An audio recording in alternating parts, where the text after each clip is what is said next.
आज हम बात करने वाले हैं अनइन्फॉर्म्ड सर्च, जो कि हमारा एआई का एक इंपॉर्टेंट टॉपिक है, जिसमें हम कवर करने वाले हैं बीएफएस और डीएफएस। बीएफएस क्या होता है? जो कि होता है हमारा breath first search, and DFS होता है हमारा डेप्थ फर्स्ट सर्च। हम दोनों के क्वेश्चन भी सॉल्व करेंगे और समझेंगे इनके बारे में भी, ठीक है। तो सबसे पहले हम डिस्कस करते हैं बीएफएस के बारे में। बीएफएस क्या होता है? बीएफएस में हम लोग ब्लाइंड सर्च यूज करते हैं। यहाँ पर हम लोग ब्रूट फोर्स टेक्निक का यूज करते हैं, ठीक है। फीफो टेक्निक भी यूज होती है, यानी कि फर्स्ट इन फर्स्ट आउट, यानी जो हमारा एलिमेंट पहले आएगा वही पहले आउट होगा, और ये हॉरिजॉन्टल लेवल पे चलता है, ठीक है। तो ये आसानी से हम लोग समझ पाएंगे, क्योंकि जैसे हम लोग क्यू देखते हुए आ रहे हैं, हमने क्यू अगर समझा हो तो वहां पे क्या होता है, वहां पे ही फर्स्ट इन फर्स्ट आउट होता है। सेम वही टेक्निक हमारी यहाँ लगेगी, ठीक है। तो अब देखो, हम समझ क्वेश्चन को देखते हैं, उसी के हिसाब से हमारा पूरा बीएफएस हम समझ लेते हैं अच्छे से, ठीक है। तो क्वेश्चन आपके सामने है। सबसे पहले हमारे क्या है यहाँ पर एलिमेंट ए, देन यहाँ पर दूसरा लेवल है, तीसरा लेवल है, चौथा है, देन पांचवा। ये हमारी क्या होती है? ये हमारी क्या होती है कि हम यहाँ से हमारे निकाल सकते हैं कि डी की वैल्यू क्या है।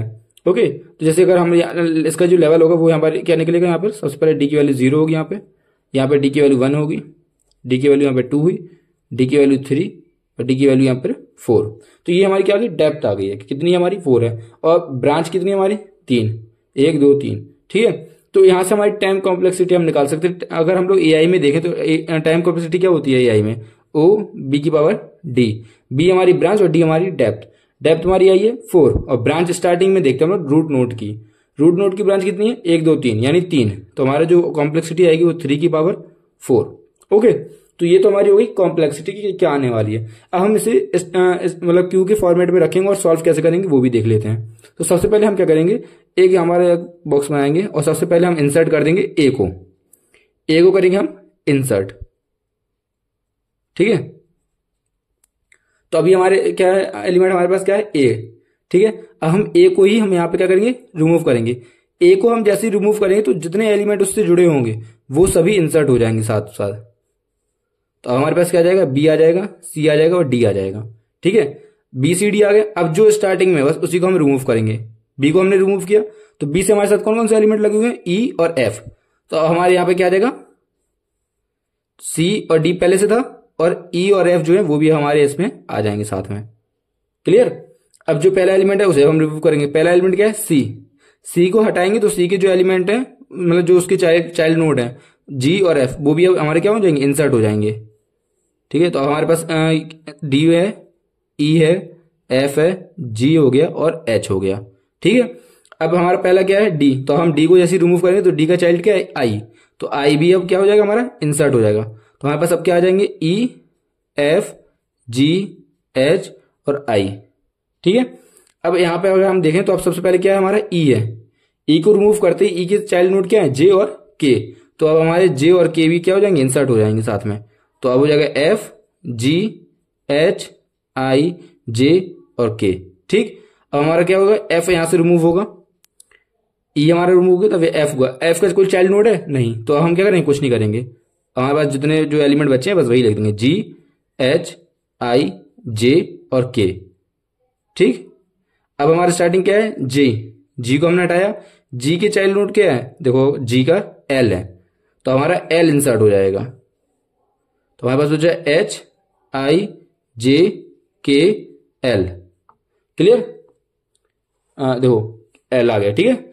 यहां तक किया हमने। अब हमारे स्टार्टिंग में कौन है? एच। हमने एच को रिमूव किया। एच का कोई चाइल्ड नोड है? नहीं, कोई नहीं है। तो हम एच को छोड़ देंगे। अब क्या है हमारा? आई। तो हम अगले लेवल में क्या करेंगे? आई को रिमूव कर देंगे।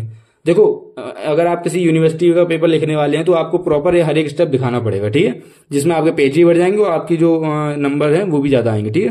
तो उस हिसाब से आप करते चलना। हमने अभी क्या हटाया? एच को हटाया, ठीक है। एच को हटाती है हमारा क्या है? आगे आई है, क्योंकि चाइल्ड नोड को है नहीं, तो बचे हमारे क्या है? आई बचा है, जे, के, एल। ओके, तो ये 4 बचे हैं। हम आई को रिमूव करेंगे। आई को रिमूव करेंगे तो उसका चाइल्ड नोड क्या है? एम। तो हमारा जो क्यू होगा उसमें हमारे क्या आ जाएंगे? जे, के, एल और एम, ठीक। हम जे को रिमूव करेंगे तो जे का कोई चाइल्ड है? नहीं, कोई नहीं है। तो अब हम आगे बढ़ेंगे, के, एल, एम। के को रिमूव करा, के का चाइल्ड क्या है? एन। तो हमारे पास अब आ जाएंगे एल, एम और एन। एल को रिमूव किया, कोई चाइल्ड नहीं। अब बचा है हमारे पास एम और एन। एम को रिमूव किया, कोई चाइल्ड है? नहीं। तो अब हम एन बचेगा और एन को रिमूव कर देंगे तो हमारे पास क्या हो जाएगा, जो हमारा क्यू है वो क्या हो जाएगा, एम्प्टी हो जाएगा, यानी हमारे पास एम्प्टी स्टेट आ जाएगी। ओके, तो ये होता है हमारा बीएफएस। अब अगर आप ध्यान से समझो तो बीएफएस में मैंने लिखवाया था आपको हॉरिजेंटल फॉर्मेट। तो अगर ध्यान से देखो तो सबसे पहले हमने क्या हटाया, ए हटाया, ए हटाया, एक के बाद हमारा क्या हटा, बी हटा, फिर देन सी हटा, फिर देन डी हटा। तो मतलब पहले ये वाला लेवल क्लियर हुआ, फिर लेवल 1 क्लियर हुआ, फिर देखोगे अगर तो ई हटा, ठीक है, ई के साथ फिर अगला एफ हटा, फिर जी हटा, फिर एच हटा, है ना। तो ये क्या करता है बीएफएस में, हॉरिजेंटल फॉर्मेट में सारी चीजें हटती जाती हैं, ठीक है। और आखिरी में जो सबसे नीचे डेप्थ में होता है वही एलिमेंट हमारा रिमूव होता है, जैसे कि यहाँ पर एन रिमूव, और बाद में हमारा लास्ट में एम्प्टी हो जाता है। तो ये फॉर्मेट तो हुआ हमारा बीएफएस का, ठीक है। अब हम समझ लेते हैं डीएफएस को कैसे सॉल्व करना है।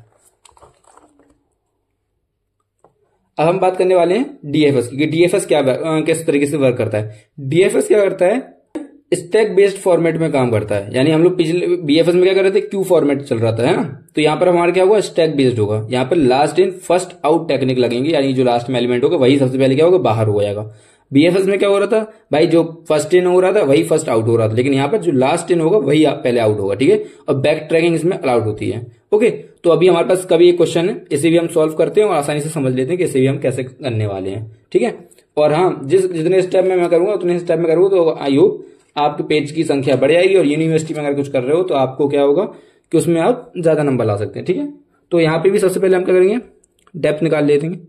यहाँ पे डी की वैल्यू 0, डी की वैल्यू 1, डी की वैल्यू 2, यहाँ पे डी की वैल्यू 3। अब अगर हमसे कोई बात करे और कहे कि भाई इसका वो क्या होगा कि कॉम्प्लेक्सिटी अगर क्या होगी, तो हम एआई में कॉम्प्लेक्सिटी कैसे निकालते हैं, वो बी की पावर डी ये निकालते हैं। तो इसमें हमारी ओ बी क्या है, रूट नोड की ब्रांच कितनी है, 2, तो 2 रख देंगे। और डी हमारा कितना लगा, 3, तो 2 की पावर 3। तो ये हमारी क्या हो जाएगी, इसकी कॉम्प्लेक्सिटी हो जाएगी, ठीक है। अब हम बात करते हैं क्वेश्चन को कैसे सॉल्व करना है, ठीक है। तो ध्यान से देखेंगे, सबसे पहले हमारे क्या होगा, एक स्टैक होगा, ठीक। अब स्टैक में सबसे पहले हमारा जो पेरेंट नोड है वो इंसर्ट करेंगे हम लोग। आपको याद होगा जैसे कि हम लोग क्या करते थे, स्टैक में पुश पॉप करते थे ना। तो अभी हमने इसमें क्या किया है, पुश किया है किसे, ए को, ठीक है। अब हम क्या करेंगे, जो अभी कुछ और तो है नहीं, तो बस ए को ही हम क्या कर देंगे, पॉप कर देंगे। तो अब हम किसे करेंगे, पॉप कर देंगे ए को। जैसे हम ए को यहां से पॉप करेंगे तो अब देखेंगे ब्रांच में कितने लोग, मतलब चाइल्ड नोड क्या क्या है, कि बी और सी। तो अब बी और सी क्या हो जाएंगे, इंसर्ट हो जाएंगे, बी सी। ध्यान रखना, अगर मैंने बी को मतलब यहां से इंसर्ट कराया, बी लिखा पहले, फिर उसके नीचे सी पहुंचाया, तो आपको इसी साइड से लेते हुए चलने हैं, ऊपर नीचे मत कर देना, ना गड़बड़ हो जाएगी। जैसे मान लो मैंने यहाँ पे बी सी लिखा है, अगली बार में आपने एफ ई डी लिख दिया, नहीं वो गलत हो जाएगा फिर, ठीक है। तो एक मतलब सिस्टमेटिक ढंग से लिखते चलना, जैसे कि अभी मैंने लिखा है बी देन फिर सी, इसी हिसाब से, ठीक है। तो अब हम क्या करेंगे, जो ऊपर होगा उसी को हम क्या कर देंगे, पॉप, यानी last in first out. Last in कौन हुआ है, बी हुआ है, तो हम यहाँ पे बी को पॉप करेंगे। जब हम बी को पॉप करेंगे तो हमारे पास स्टैक में क्या बचेगा, सी बचेगा, ठीक है। अब हमने क्या निकाला है, पॉप किया किसी किया, बी को। तो बी के चाइल्ड कौन कौन से थे, डी और ई। तो हमारा डी और ई भी इसमें क्या हो जाएंगे, इंसर्ट हो जाएंगे। तो डी भी आ गया, ई भी आ गया, ठीक है। अब जो हमारा लास्ट में है उसी को हम पॉप करेंगे, डी को हम यहाँ पे पॉप करेंगे हम लोग डी को। यहां हमने किया बी को, और यहां हमने पॉप किया ए को, ठीक है। पॉप किया हमने डी को, तो हमारे पास क्या स्टैक बनेगा, हमारा सी पहले से था, डी पहले से था, और मतलब सी पहले से था, ई पहले से था, डी हमारा क्या हो गया, पॉप हो गया। तो अब अगर हम देखें डी की ब्रांच में क्या है, जी, तो हमारा जी क्या हो जाएगा, पुश हो जाएगा। ओके, यहां तक समझ में आया। अब अगले स्टेप में हम क्या करने वाले हैं, जी को पॉप करने वाले हैं। तो अगला जो हमारा होगा, इसे हमारा सी रहेगा, ई रहेगा, जी हमारा क्या हो गया, यहां से जी हमारा यहां पे हो गया पॉप, जी, ठीक है। तो हमारे जी की ब्रांच कोई है नहीं है, छोड़ देंगे हम। अब यहां पर आ जाओ, तो यहां से अब हमारा पॉप होगा अगला एलिमेंट ई। ई जैसे पॉप हुआ तो ई का कोई चाइल्ड है नहीं, तो अब ई को भी छोड़ दो। अब हमारे पास स्टैक में क्या बचा है, सी। ओके, अब हम सी को पॉप कराएंगे। सी को जैसे हम पॉप कराएंगे यहां पे, तो अब जो सी के चाइल्ड होंगे वो आ जाएंगे इसमें स्टैक में, जो कि सी का चाइल्ड क्या है, एफ। तो एफ हमारा आ जाएगा इंसर्ट, ठीक है। अब हम यहां से पॉप कराएंगे किसे, एफ को। एफ को जैसे हम पॉप कराएंगे तो स्टैक में हमारा क्या आ जाएगा, एफ का चाइल्ड आ जाएगा, जो कि क्या है, एच। तो एच हम लिख देंगे, एच के पुश होते ही हमारे पास कोई और, अब हम देखेंगे एच को पॉप कराएंगे, पॉप कराएंगे हम एच को। एच को हमने पॉप कराया तो एच का कोई चाइल्ड है नहीं, कोई नहीं है एच का चाइल्ड, है ना। तो हमारा यहीं पर स्टैक हमारा क्या हो जाएगा, एम्प्टी हो जाएगा, और ये हमारा क्या रहेगा, एम्प्टी स्टैक, है ना। तो अब इस तरीके से हमने सारे एलिमेंट को पुश भी करा दिया और सारे एलिमेंट को हमने पॉप करके स्टैक को एम्प्टी भी कर दिया और हमारी टाइम कॉम्प्लेक्सिटी भी हमने निकाल दी है। तो ये तरीका होता है हमारा किसके लिए, डीएफएस के लिए।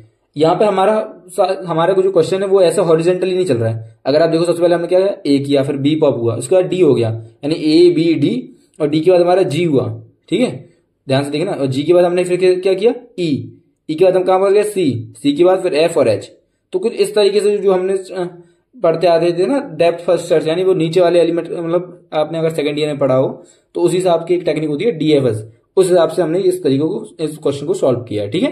तो आई होप आपको वीडियो समझ में आई हो, वीडियो अच्छी लगी हो तो लाइक करना ना भूलें, चैनल को सब्सक्राइब करें और अपने दोस्तों के साथ जरूर शेयर करें। एआईस के जितने भी टॉपिक है सभी लगभग कंप्लीट करवा दूंगा इसी चैनल पे, तो बने रहिए। और बाकी जितने भी आपकी कॉलेज रिलेटेड जो टॉपिक होते हैं इंजीनियरिंग से रिलेटेड सीएस के, तो वो भी समझाए जाएंगे। बाकी गेट के जो प्रिपरेशन के जो लिए इंपॉर्टेंट जो टॉपिक होते हैं और नोट्स वगैरह सब उपलब्ध हो जाएंगे। तो चैनल को सब्सक्राइब कर लो, अच्छा होगा आपके लिए भी। और हाँ, ऑफकोर्स हमारी फैमिली बड़ी हो जाएगी। ओके, चलिए मिलते हैं, बाय।